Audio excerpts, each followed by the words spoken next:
There was Valentine's Day. Just a few months ago, CBS 21 News was busy returning priceless game-worn jerseys belonging to baseball player Ellis Valentine. Now, while on that story, though, we found out about this one. Now we're at it again, only this time we need your help. This case involves a former Penn State player, now in the NFL. More missing memorabilia, and FedEx, one of the most trusted shipping companies in the world. And Jason, Bristol's most baffling discovery is what FedEx may have done with this player's items after initially claiming it had delivered them. On the football field, he goes by Nasty Nate. But sitting at his parents' home in State College, Nate Stupar is simply helpless Nate. Yeah, I feel helpless. I mean, I have no control. No control over what's happened to his Eagles jersey, game worn, and this 49ers one from last year's Super Bowl. Both mean the world to him, and both have disappeared. The jerseys do represent a lot. The last thing Nate heard? FedEx, the company entrusted with delivering them, for some reason, tossed them in the garbage. I bet they're out there somewhere. They weren't thrown away. No one's going to throw away a Super Bowl jersey. Not here, not here. And that's exactly what we thought. That's why nearly every day for the past 4 months, I've been searching the web. These are all the game-worn jerseys on eBay. To see if Nate's stuff was possibly stolen and put up for sale. No.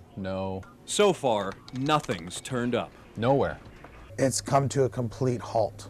Stadium Studio in Harrisburg has also been searching for answers.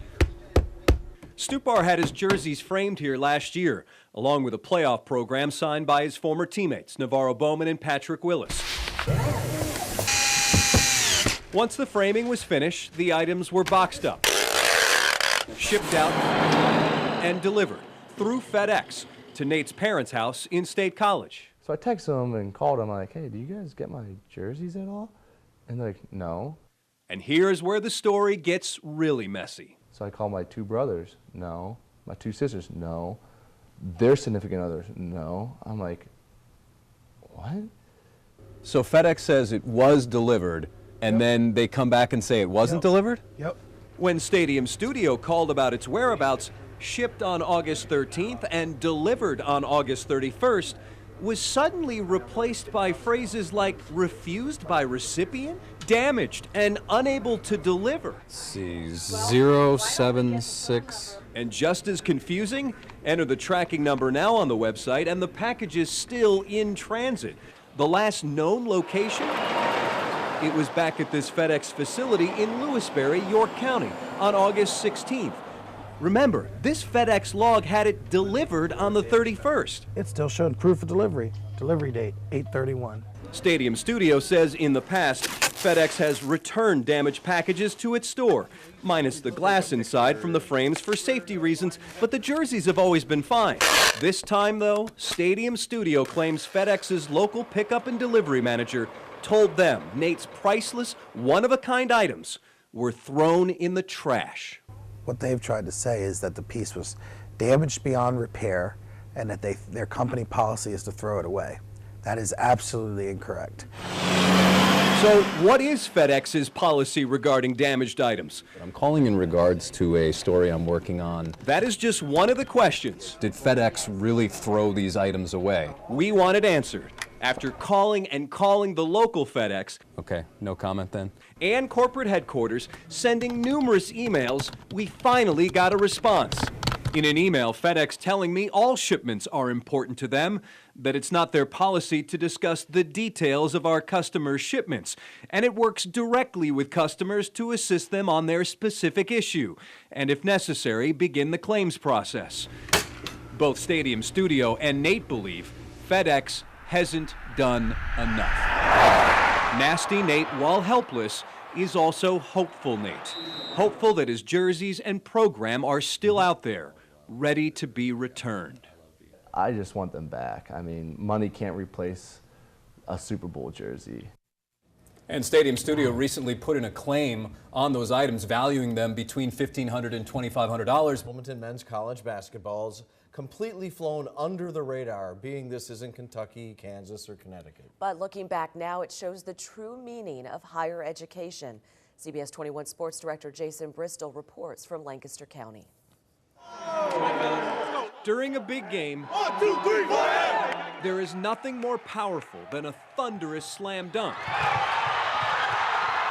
Proves D'Andre Perry, a junior at Lancaster Bible College. There's been plenty of games where we've been losing in high school and in college where just we had a dunk and it just changed everything. Yeah. But the dunk that's really changed everything, for D'Andre Perry, it's this one. Officially, it doesn't even count, yet weeks later, I was more excited about it. it still registers with everyone. And you had no idea No clue. that he had this plan? Yep, no clue, no clue. I don't know if he had a plan, I'm not sure. So much easier. D'Andre, who goes by Dre, told me he never had a plan. But on the night of the team's first practice, an event called Midnight Madness, during a slam dunk competition with a huge chunk of the student body watching, Dre just knew. Going into it, I knew I had to jump over something. I just didn't know what I was going to do. And that's when he looked up and saw his inspiration, more penny loafers than Air Jordans. That man in the red shirt. And what happened next?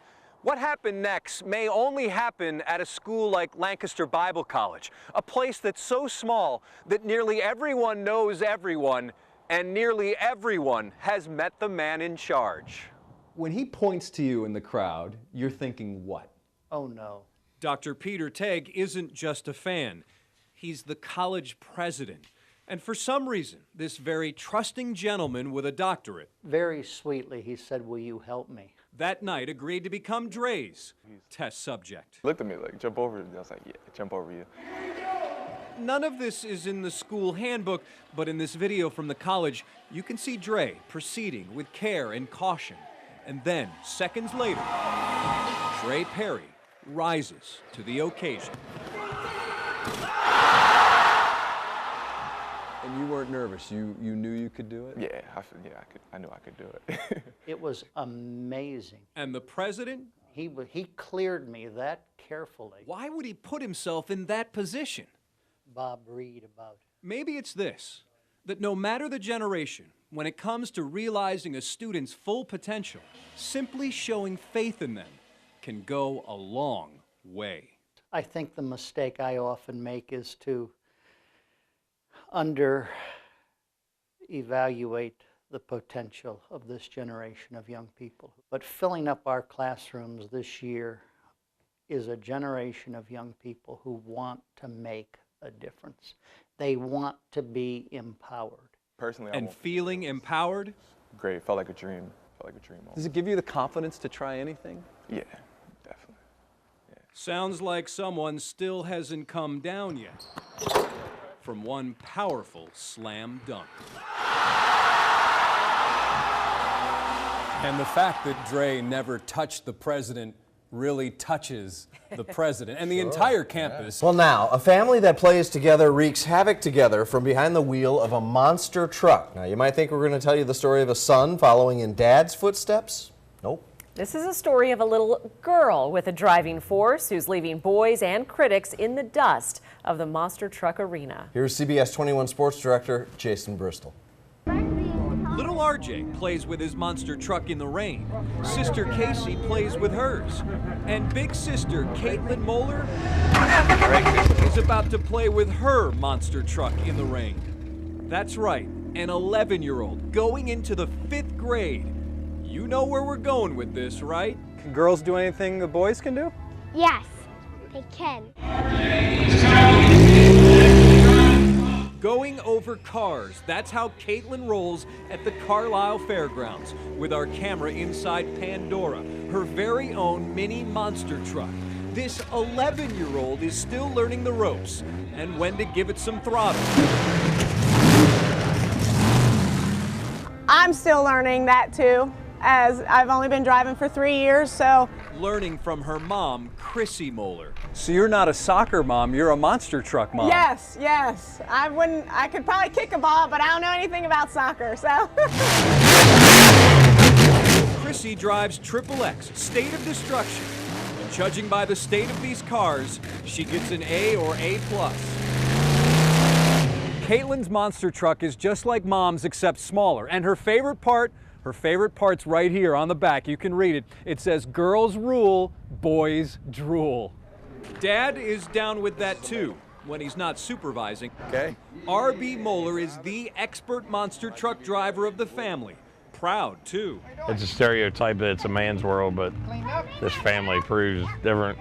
I can get my helmet on anytime. R.B. bought Pandora for Caitlin and fixed it up. With a Honda engine under the hood and her red nail polish on the steering wheel, Caitlin Moeller may be closing in on the bumpers of the big boys in her mini monster truck. And the kids at school? They don't believe me Don't believe what? that I have one. Well, she does have one, along with a team of monster truck lovers all around her. Wow. Yeah, and Caitlin and Chrissy are here for the Carlisle Truck Nationals. They'll be performing twice Saturday, once more on Sunday, and who knows, we may see them back here in the future because Caitlin's sister, well, she has a monster truck too. So that's, let's see, four drivers and four monster trucks. One family. And then you've got the son, so I think they're just going to keep bumping each one up to a higher or bigger They model. need a bigger garage. Yes. You should see their haulers. It must Girls be amazing. rule, boys drool.